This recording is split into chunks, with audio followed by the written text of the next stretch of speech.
Hi, everyone.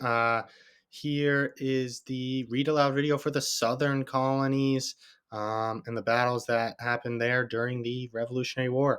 We're going to start down south in Savannah, Georgia, actually, the furthest south we're going to go. Savannah, Georgia, and the Battle of Savannah, which happened on September 16th, 1779, all the way to October 18th, 1779. So, over a month long. This battle was a major victory for the British Army as they were able to capture 453 members of the colonial army. Additionally, they were able to take a major city in the southern part of the colonies, known as Savannah. Savannah is a city on the eastern coast of Georgia, making a great port for different ships to go in and out. Those imports, those exports are really what armies need. So having access to that port, armies, navies, militaries, made it really valuable and really beneficial, really helpful for the British at this time. And we have here the Savannah on the map, Savannah, Georgia. It's kind of southeastern Georgia, actually not far from what would be northern Florida, Jacksonville area today. The Battle of Charleston, moving into South Carolina on March 29th, 1780, all the way to May 12th, 1780. So some of these battles down south are actually taking quite some time. British troops turned to the south after struggling in the north. The British troops had already taken Savannah, Georgia at this time, as we just learned, and they were very powerful. There were many loyalists in that area, adding to their great power.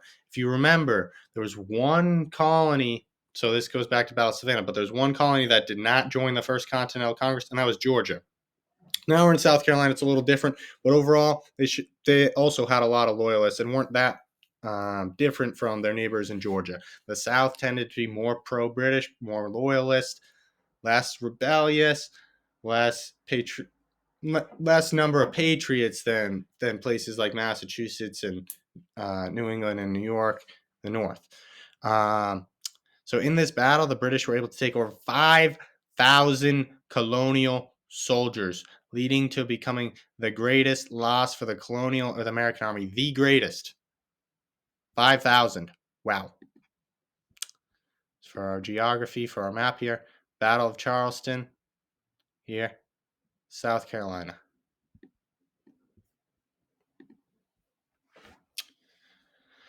Last, but certainly not least, we have the Battle of Yorktown. Where? Yorktown, Virginia.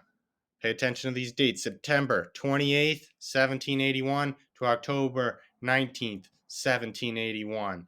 The Battle of Yorktown was the last great battle of the American Revolutionary War.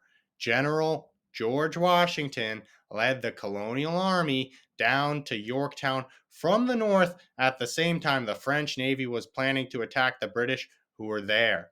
The combination was far too powerful for the British military to handle, leading them to surrendering on October 19th, 1781. Now, I have this bold and underlined for a reason.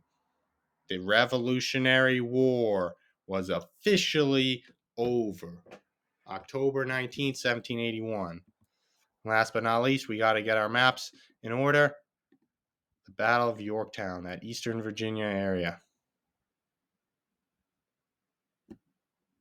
I believe that would be the Chesapeake Bay, is that water in between Maryland and Virginia. I'd like to check it out sometime. Once again, go back, rewind, slow down, pause, go at your pace. You have time in class, use it. This video is an aid. If you're not using it the right way, then you're going to have to go back and just do it, read it on your own student slides. But use this video to help you learn. Hope you enjoyed it. Bye.